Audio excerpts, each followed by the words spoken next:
Hello world, how y'all doing? My name is McKinley Hayes. I'm here with my uncle, Michael Hayes. We're excited to talk to you guys today about a book that he's the author of. This is the Obie Mann Story and the Fight to Save Black Wall Street. Let's get right into it.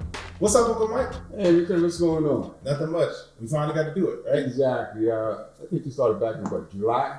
It was around July. We said we were going to sit down, do a formal interview, and make sure, we can ask some of the questions about the book so people have a better understanding. And hopefully the takeaway from today is they learn more about the Obie Mann story and learn more about your contribution and, how they can get more information on the book. What inspired you to write about Obie Mann, who's your great uncle, correct? Yes, sir. So tell me and the audience and the people listening, how did this idea to write a book about your great uncle even start? And then you can talk about how that ties into Black Wall Street and his role in that. Well, Kenny, I'll be honest with you.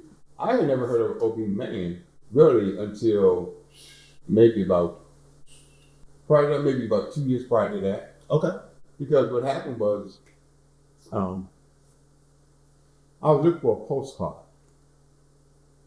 And this is the postcard. Okay. And for some reason, I could not find this postcard. I've had this postcard for 18 years in this file box. And I could not find it.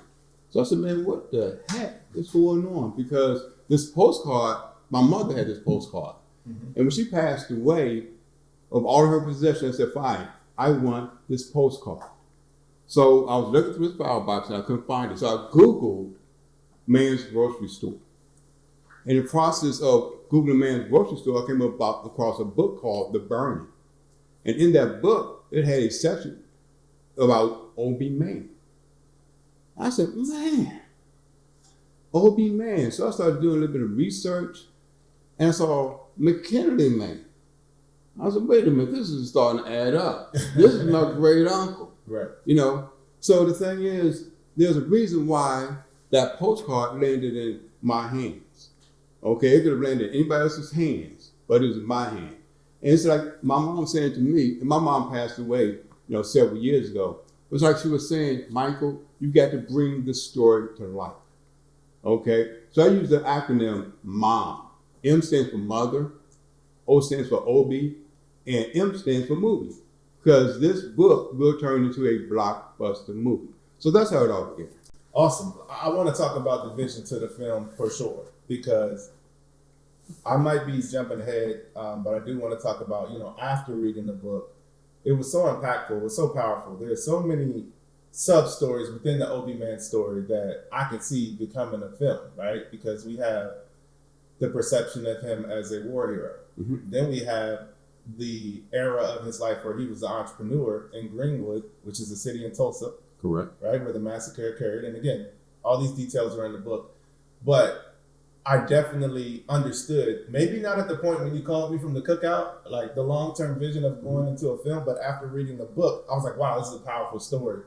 And obviously that leads us today to us promoting the book, me wanting to get involved. And I think the people want to know, our family dynamic, right? Because your generation is closer to the actual story. Mm-hmm. There's my generation. Then, of course, I have a son, correct. Right? So, just so there's some clarity here about how my generation understands, the history of what happened, and then you bringing it to my attention. So, let's double click into that a little bit, and then we're going to talk more about the book. So, you called me, mm-hmm. right? Let's tell the story right. You called me, you were at a cookout, and what question did you ask? I said, McKinley, you ever heard of... No, I'm sorry. I said, McKinley, did you know that McKinley, you're named after McKinley's brother, Obie? And I said, no. Right? I said, you never heard this? I mean, your dad's name is McKinley. He's named after Obie's brother. And Obie he's a great story to tell. You've never heard about this. I'll tell you what, let me send you the book. Well, actually, let's rewind. Because the first thing I think you asked me was, what do you know about what happened in Tulsa and Black Wall Street? I think that's what you asked me first, right? Okay.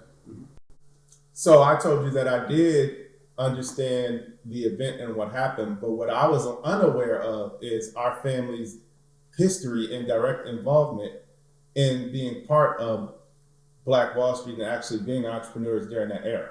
Right. So when I told you, wow, I had no idea about that, that's when I think you started to educate me on the story, and then furthermore that a book was in the works. So I'm gonna let you take it from there, but that's how I recollect that conversation happening. Exactly. And then I think I said, okay, I'm going to go and send you the book. Yes. And then I think maybe about a week afterwards, I said, McKinley, are you in? McKinley said, I'm in. So I said, wow, you see the vision. You see the vision. And then we started rolling. Started rolling. So then you sent me a copy of the book. I read it. I was immediately surprised at the storytelling. I was like, wow. You went into so much detail about Obie Mann's life, from when he was. Well, first, let's back up, right? Because I don't want to spoil the book. We want you guys to go out, of course, purchase the book and read the story. But it starts with his background as far as who his parents were. Right. So let's talk about how Obie Mann came to be. I want to give you a chance to tell the audience, in your own words, what is Obie Mann's family dynamic look like? How does he even become who he is? It's an interesting dynamic. Obie's grandparents, his dad's name was David Porter, and he was a slave owner. His wife, Mattie Porter, was a slave. So David impregnated Mattie, okay, and I believe they had several children, okay. Obie's parents' names were Octavia Mann, who's named after my mom. I'm sorry, my mom's named after her, and Pleasant. Obie is essentially the product through his lineage of a slave owner and one of his slaves. Correct. Whereas the slave owner and the slave that he impregnated was Obie's grandmother. Correct.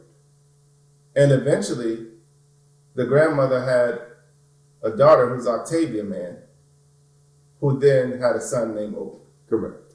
So his light skin by nature kind of comes from the fact that he has white blood in his ancestry. Yes.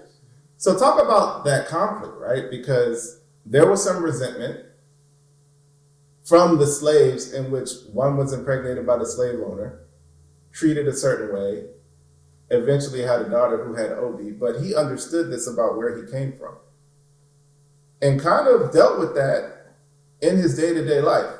So, of course, we're going to get into more of Obie Mann, but can you kind of give me and the audience an idea of kind of his background and why that's essential to the story? Well, there's a conflict because he knows he has white blood inside of him. Right. And he's a black individual. Right. So a lot of times people resented him because he was light-skinned. A lot of people thought if you're light-skinned back in those days, you get certain favors thrown your way. Right. And so Obie did not like that. He's like, I'm black. Right. Okay, don't treat me any differently. I'm not going to treat you any differently. Understood.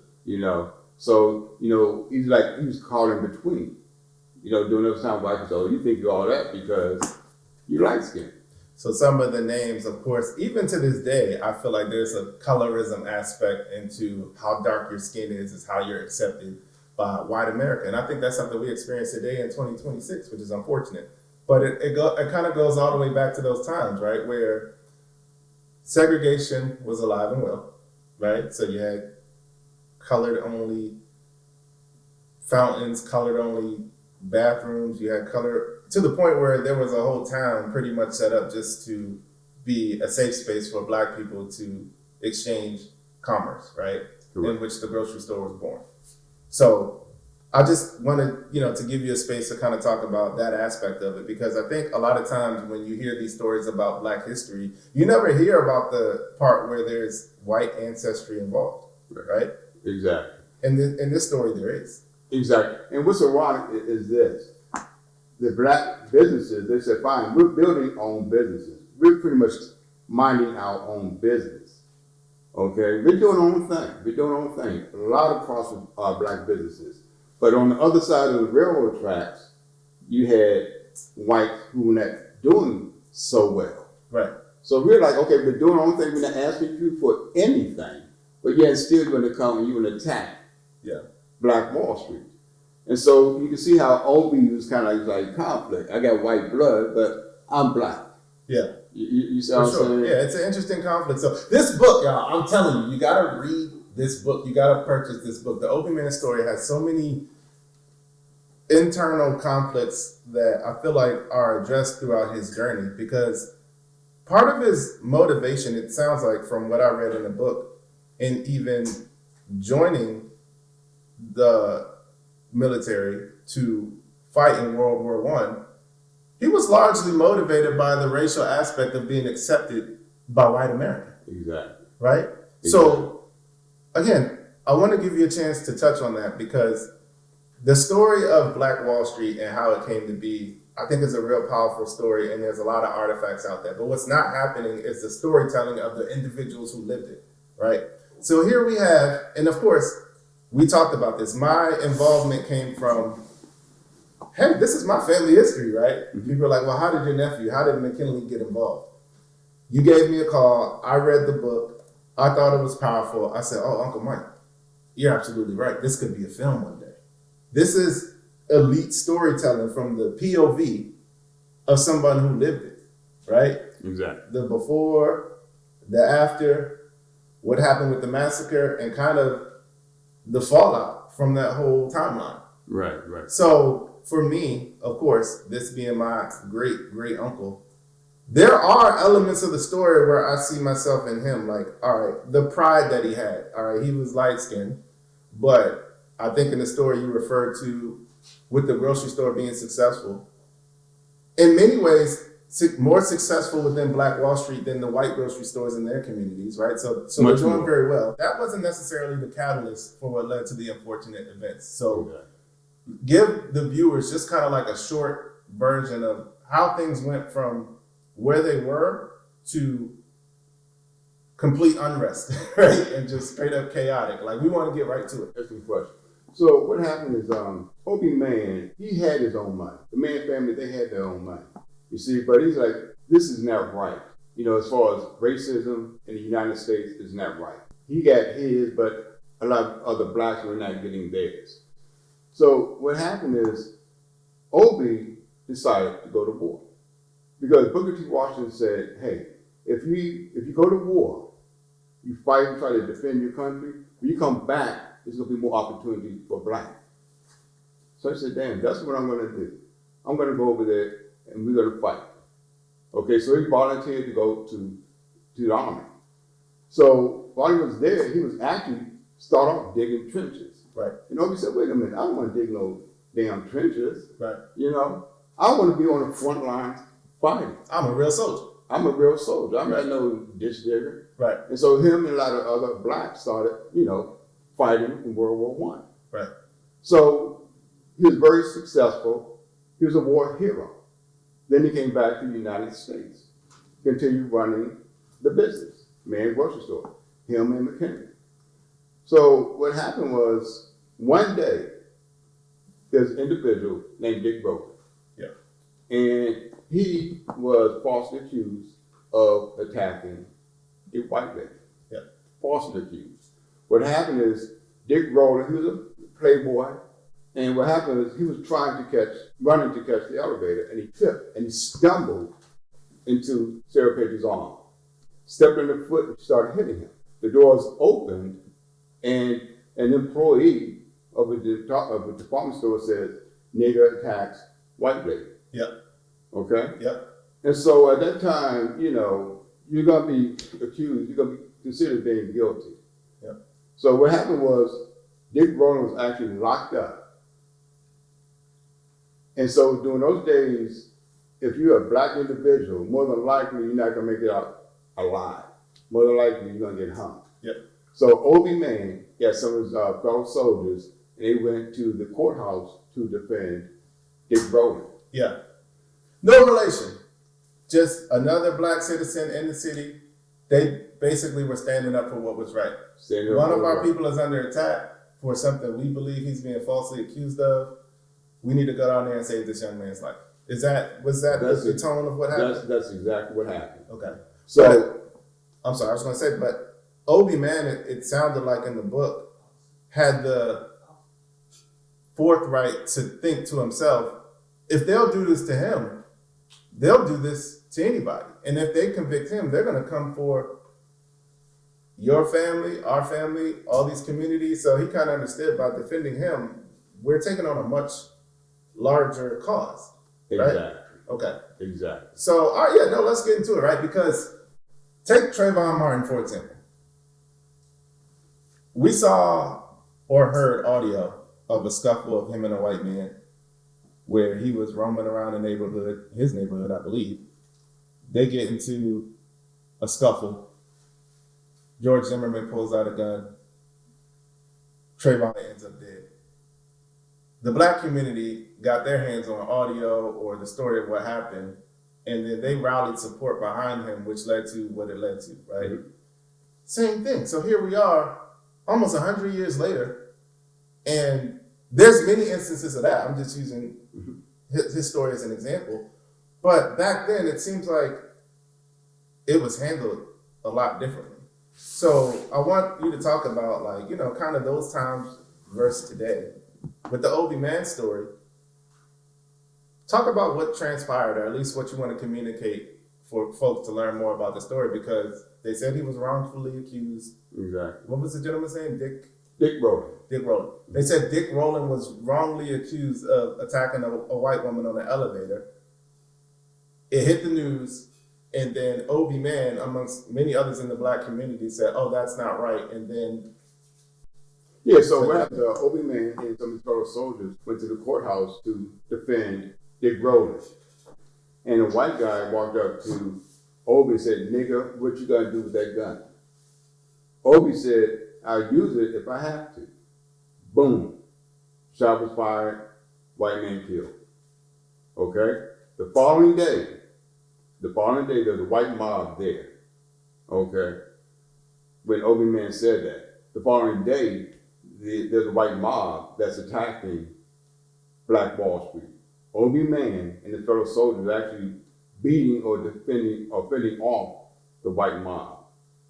Okay. Okay? They're actually winning the war against the white mob.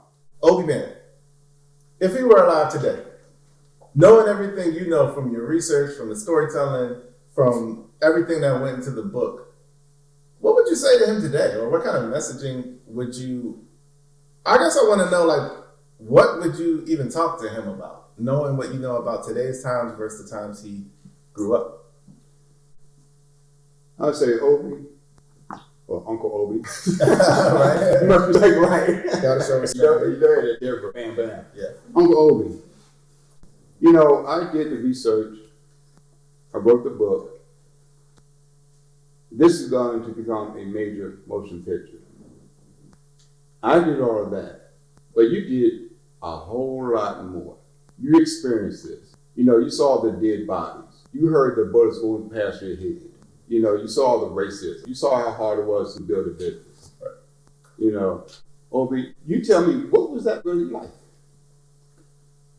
Okay, I understand it was a lot of work. It was a whole lot of work. Obie, I just got one thing to say. You're a great man. You're an unsung hero. More people need to know more about what you did. Agreed. And that's why I'm so passionate about this book, right?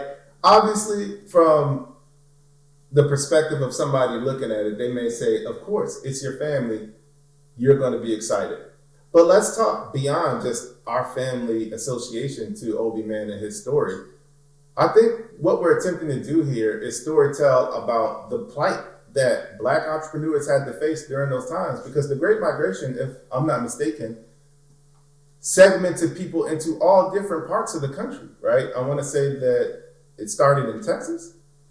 It's Texas. I think some parts of Chicago and Philly, somewhere in there. I'm not quite sure. Okay, so it's Tulsa. Different areas. But most people that went to Texas went to Oklahoma. Okay, so that was the result of us spreading out, having these Black delegated groups and areas where we created communities, which resulted in businesses being formed all in one area. And with Obie Mann ascending in terms of being an entrepreneur, I feel like he learned a lot about himself. He learned a lot about community, and he learned a lot about what he believed in.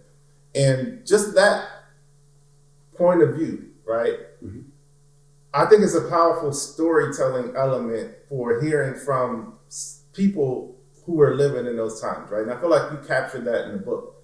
So I just want, I guess, you to talk about kind of, as you're writing this story, right? Mm-hmm. Here you have a successful entrepreneur in Black Wall Street. He goes to war. He comes back. And due to some racial injustice and the fallout from that, essentially the response from the white community is to take out Black Wall Street in its entirety. Just destroy it, correct. Talk about that, right? I know there's a lot of stories and a lot of history behind the massacre that transpired, but you're telling a story from Obie Mann's point of view, right? So he's in the gunfights, right? He's taking soldiers that fought alongside him in World War I, banding them together, giving them direction. And I mean, he's a general and a leader in his own right, not just as an entrepreneur, but a leader of men. And that's one story, but then there's so many other stories, and you have so many characters in this book that I got attached to. And I want you to talk about some of these different characters, because of course Obie Mann is the focal point, but he's got his fellow soldiers, he's got his sibling, namely his brother McKinley, who I'm named after. And there's all these different perspectives, like, because Obie Mann is who he is, right? But he's one personality. Give me and anybody watching this video a sense of like how you were able to tell the story of all these different characters, which ultimately told the Obie Mann story and educates people about Black Wall Street. Excellent question. You had his brother McKinley. McKinley was kind of like the sensible one. Yeah. You know, for example, when Obie wanted to go off to war, McKinley said, no, don't do that. You know, you're not going to win this fight. Stay there, you know. When Obie went to Canada, Obie was in Canada for 3 years. And he would write McKinley, you know, and say, you know, what's going on in Tulsa? You know, and McKinley said, you know, now's not the right time to come back. Because when Obie never wanted to leave Tulsa, you see, but when he left, he was eager to get back to Tulsa, just, you know, to get back in the fight, you know, get back in the thick of things. But he said, no, stay here. Things are too hot right now. Yeah. Okay, you know, people know that you shot the white guy, stay there for a while. You know, so he was kind of like the sensible one. Okay. You know, he was managing the store when Obie was gone. He was keeping things straight. Okay. You see. I got you. All right. Another character I want to bring up real quick, McKinley, is Peg Leg. Peg Leg. Peg Leg Peg Leg, he was a war hero as well. And Obie spoke to Peg Leg actually before he left to go to war. And Peg Leg said, you know what? There's no use in you fighting in this war because you're not going to win. Stay here. But Obie said, fine. No, I'm not going to listen to you. You know, Peg Leg, I love you, but I'm going to fight. You know, and Peg Leg said, okay, fine. If you do fight, listen to what these drill sergeants, even though these are white guys, listen to what they're saying because they're going to keep you alive. And that's what Obie did. Just like earlier you mentioned what it was like to be in an army. Yeah. Obie sometimes wanted to knock the hell out of some of these drill sergeants. For sure. Because they would push, I'm not going to say, they would test him. Let me put it that way. They would test him. But he was a big black guy. Right. And they just wanted him to swing back. Just basically give me a reason. Fight back. Give me a reason. Show me what you made of. Give me a reason. And so Obie had to be disciplined and say, fine, I'm just going to maintain my cool. Because if he did not maintain his cool, not only would it hurt him, it's going to hurt all the other fellow soldiers. You know? So that's another key character in the book. There's so many compelling characters in this book. It's such a well-written narrative. I like how there's a film structure to it because it's almost like there's these cliffhangers where something's about to happen and boom, you cut to the perspective of maybe someone from the town. Or boom, we cut to the perspective of maybe someone who is, you know, seeing this from the outside looking in. So what do you want people to take away from seeing this interview, right? Like we got the book, and first and foremost, if you don't know already, make sure you visit www.theobiemannstory.com, TheObieMannStory.com, theobiemannstory.com. Make sure you visit that so you can pick up a copy of the book. But what do you want the main takeaway for people who are interested from seeing this, from hearing more about the story? What do we want to say to those people right now? I want people to realize that this book is for everyone. Black, white, Hispanic, it doesn't make any difference. Male, female, all ages. If you're interested in hearing about somebody who's a great hero, an unsung hero, you need to get this book. It is for everybody. I guarantee you, you would love reading the book. We want to resonate and let everybody know out there that even though Black History Month is over, Black History Month should never be contained to just one month. We also want to make the larger message that Black history is American history. This is an American story. This is an American tale that up until more recent years was not talked about, right? I know I didn't learn about the Tulsa Massacre in elementary school or middle school or high school. It took the community and family and people around me to educate me on what happened. So is that part of what you're trying to achieve with the Obie Mann story in the book? Because again, shockingly enough, in 2026, there are still people out there that don't know what happened in Tulsa. That's exactly what I'm trying to achieve. You hit the nail right on the head.